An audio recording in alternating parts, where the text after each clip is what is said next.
Diamond হারবারে BJP panchayat সদস্যের যে অপহৃত ছেলে তাকে উদ্ধার করা হয়েছে। আজকে বিজেপি নেতারাই উদ্ধার করেছেন এমনটাই দাবি করা হচ্ছে পুরীর থেকে।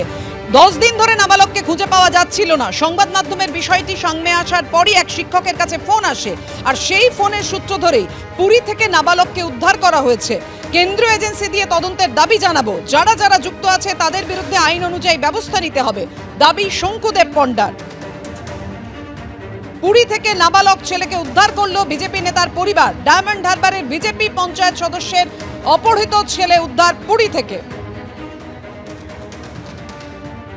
ছেলেটির একজন স্কুল টিচার আছেন, নাম দীপান্বিতা সরকার। তার মোবাইলে কমিউনিকেট করে জানানো হয়েছে কোনো একটা এন্ড থেকে যে পুরীর সি বিচে ছেলেটিকে হঠাৎ করে পাওয়া গেছে। তো এই খবর পাওয়ার পর আমরা তার সেই ম্যাডামের বক্তব্য অনুসারে যে ফোন নাম্বার ওনারা কমিউনিকেট করেছেন সেই ফোন নাম্বারে কমিউনিকেট করি পুরীতে, এবং পুরীতে পৌঁছানোর পর তারা পৌঁছে আমাদের বাড়ির ছেলেকে তারা রিকভারি করেন, তারা রেস্কিউ করেন, সেখান থেকে উদ্ধার করেন। এবং যেহেতু মাইনর ছেলে, আমরা ন্যাশনাল যে শিশু সুরক্ষা কমিশন আছে সেখানে যেমন পুরো বিষয়টি জানাবো, এবং আমরা পুরো বিষয়টির কেন্দ্রীয় স্তরের কোনো এজেন্সিকে দিয়ে তদন্তের দাবি রাখবো, কারণ পুরো বিষয়টা আমরা চাই যে আদালতের কাছে তুলে ধরতে। এই রাজ্য পুলিশ এবং প্রশাসনের ওপর কোনো ভরসা নেই, কোনো আশা নেই, এবং আমাদের শুধু একটাই প্রশ্ন, এটা খুব সারপ্রাইজিং। সকালবেলা আমরা এই জিনিস মানুষের সামনে প্রকাশ্যে নিয়ে এলাম।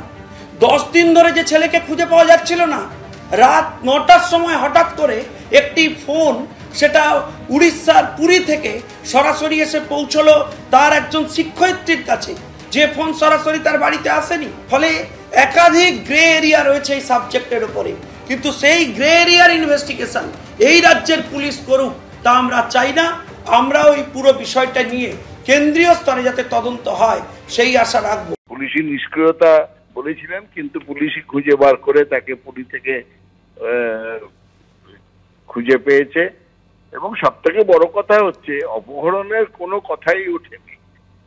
আজকে তাকে পাওয়া গেছে, সে কিভাবে গেছে, তাকে কারা নিয়ে গেছে, ওখানকার তার আত্মীয় স্বজন, তার দিদিমণি হোক, তার অন্য কেউ হোক, আজকে যে সব যারা এর মধ্যে আছে তাদের খুঁজে বার করতে হবে। আমার মনে হচ্ছে যে এটা একটা স্থির নিশ্চয় একটা ষড়যন্ত্র হয়েছিল, যে একটা বাচ্চা ছেলেকে ঘিরে এইটার উপরেই তদন্ত হওয়া দরকার।